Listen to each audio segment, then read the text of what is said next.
Thank you so much for joining me for Just Ask Jay. Today I have the most amazing question for someone who's written into my Infinity family at Just Ask Jay. And this is a question that I actually get quite often when I'm doing readings. And so, Kathryn, thank you so much for your question this week. I just love it. It says here, hope this is the right place to post, but I lost a daughter as an infant, and it was so overwhelming to think of her being alone without me. I could have passed, but I didn't. She had a short but hard life, and I've wondered since, what happens to babies who pass? Who takes care of them? Do they grow up? Mostly I'd like to hear anything from my girl, especially if she knew how hard we all tried, and I was by her side every single day. Much love. Kathryn, thank you so much, for writing. I'm so sorry for the loss of your daughter, and losing children has to be the most difficult thing that a person experiences in a lifetime.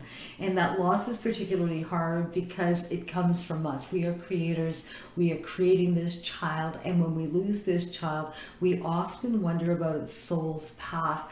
Now, it's interesting, but you could have passed, but I'm going to tell you, the soul has its own markers as to when to leave this earthly plane. We usually have 5 exits here that we do choose subconsciously, consciously speaking. But at the end of the day, even as a baby, if a baby passes, it's because it was part of that soul's journey. It was one of the exits that they would have planned for themselves. For whatever reason, I'm not sure, but it is a planned exit. And I'm going to tell you that even though she would have had a short, difficult life, she wouldn't really bring those emotions back to the other side.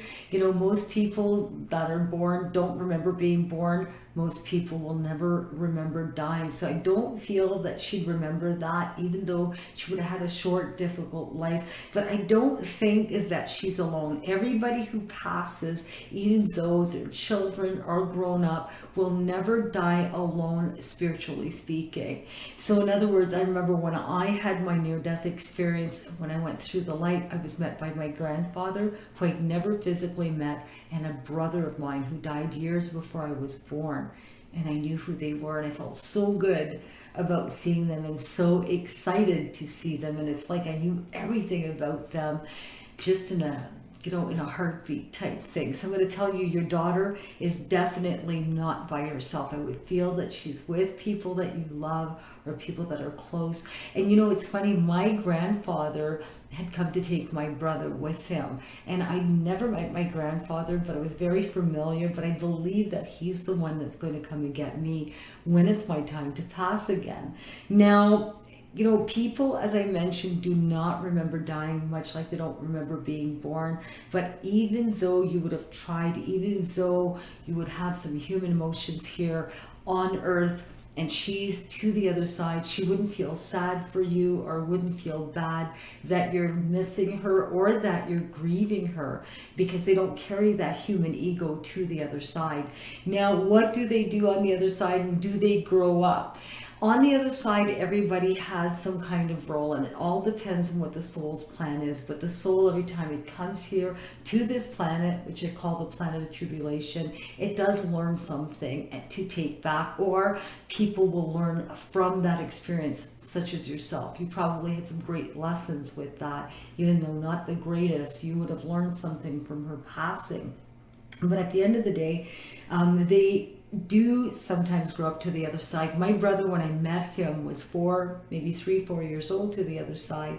But I understood that he had passed away when he was 6 months old. And it's, I guess, the way he presented himself to me.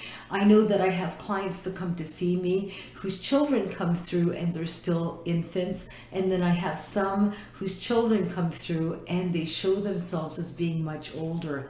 And I believe that parents that celebrate and age their children as, their death anniversaries go by, I believe that those children come through as they're perceived. So for example, I have a lady who celebrates her daughter's birthday every single year. Her daughter would now be 18 years of age. When I see her, I see her daughter as being older, not as an infant. Whereas I have some people that will come to see me and will have babies that they've lost. They've idolized them as guardian angels or their little cherubs or their baby angels, but those children will still come through as infants. So it really all depends, I believe, on how the person who's lost that child perceives that child to be on the other side. And I think it's because that person can relate to that. I would still think your daughter comes through as an infant. I would think that she's around quite a bit, Kathryn. I get a connection either to March or December or 3/12/21 or 30. There's different things that I felt around you. However, I would think this energy is very strongly around you, and definitely not alone. And even though it's been a number of years that she's passed, I'm going to guarantee you, you will feel and see and sense and feel that love once again. You will see that child again, and everyone out there who has lost children will one day be reunited with these souls. I want to thank you so much, Kathryn, for asking the greatest question. To everybody who has joined my Infinity family, if you have a question for me, please make your way over to myinfinityfamily.com and just ask Jay a question today.